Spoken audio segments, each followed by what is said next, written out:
Docteur Amoroso, le ton que vous utilisez, notamment dans votre livre, est très ferme.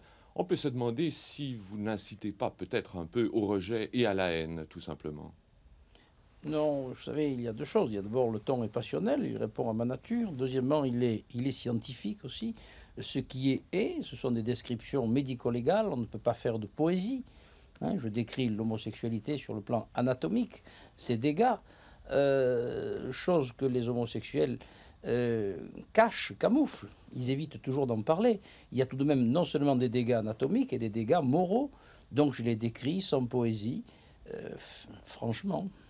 Précisément par des descriptions qui sont souvent très précises, est-ce que vous n'incitez pas un certain voyeurisme? Vous savez, si j'incite le voyeurisme, je ne pourrais l'inciter que chez des pervers constitutionnels, des gens prédisposés à cette névrose, des malades. Or, il y a relativement peu de malades. Le débauché n'attend pas la lecture de mon livre. Vous voyez, il ne l'attend pas. Quand j'ai écrit La condition sexuelle des Français, j'ai eu une certaine complaisance dans certaines descriptions, mais ce qui est complaisance ne peut être complaisance que pour celui qui est prédisposé, celui qui recherche la débauche, qui recherche l'original. L'être saint fait immédiatement la dichotomie, la différence. Et il y est partout, vous savez, il n'y a qu'à voir le titre des films pornographiques, et à ce moment-là, alors là, il y a une véritable agression. Je pense que les mots doivent conserver leur valeur, de manière à ne pas créer d'équivoque. Non, je ne crois pas. Et si c'était à refaire, je referais exactement la même chose. Pour le moment, peut-être que dans 10 ans, je le regretterai. C'est même à peu près certain, d'ailleurs.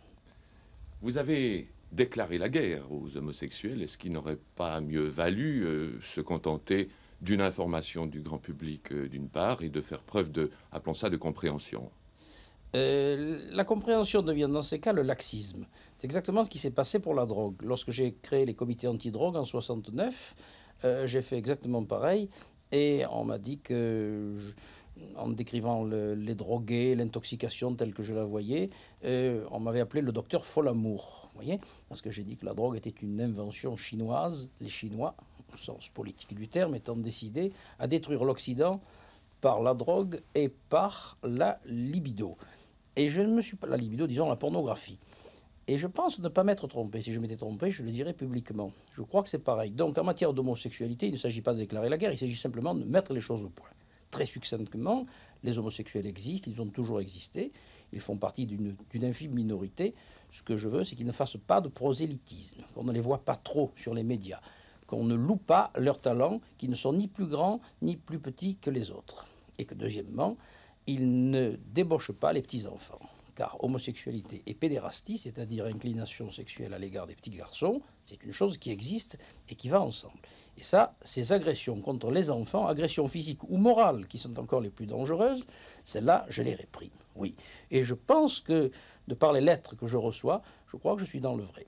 Sur 100 lettres, je reçois 90 lettres approbatives de pères et mères de famille, de grands frères, et tout à fait apolitiques. Des marxistes convaincus m'écrivent en me disant qu'il faut protéger la jeunesse. Ils ne sont pas d'accord pour que leur enfant de 10 ans soit littéralement intoxiqué par des pédérastes notoires qu'ils s'appellent Monterland ou Pérophyte. C'est pareil.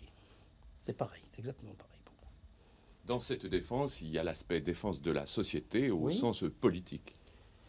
Sens moral surtout. Disons sens politique. Vous avez les marxistes, je répète bien, et qui constituent tout de même le quart le quart de la population terrestre, sont tout à fait de cet avis. Vous savez, en Chine ou en Russie, il n'y a pas de pédérastes, absolument pas, mais pas du tout. Je ne dis pas qu'ils n'y sont pas congénitalement, je dis qu'ils ne transparaissent pas. Donc nous sommes dans cette société permissive beaucoup plus tolérante.